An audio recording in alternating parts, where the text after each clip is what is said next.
তীব্র খরা, কৃষকের বার্ধক্য ও শ্রমিক সংকটের মধ্যে টিকে আছে পর্তুগালের কৃষিখাত।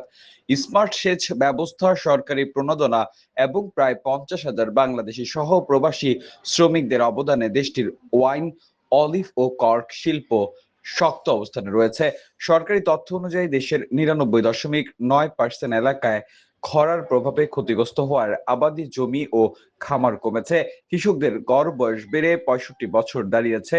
ফলে বিদেশি শ্রমিকদের উপর নির্ভরতা বেড়েছে। সরকার কমন এগ্রিকালচারাল পলিসির আওতায় প্রণোদনা, কর ছাড় ও আধুনিক প্রযুক্তি ব্যবহারের মাধ্যমে পরিস্থিতি সামাল দেওয়ার চেষ্টা করছে। তবে কাগজপত্র জটিলতা, শ্রমিক সংকট ও জলবায়ু পরিবর্তনের প্রভাব কাটাতে না পারলে ভবিষ্যতে কৃষি খাত বড় চ্যালেঞ্জের মুখে পড়তে পারে। বিশেষজ্ঞদের মতে এই খাতে টিকে থাকার জন্য প্রবাসী শ্রমিকদের ভূমিকা এখন অত্যন্ত গুরুত্বপূর্ণ। দৈনিক আজকের বাংলা .net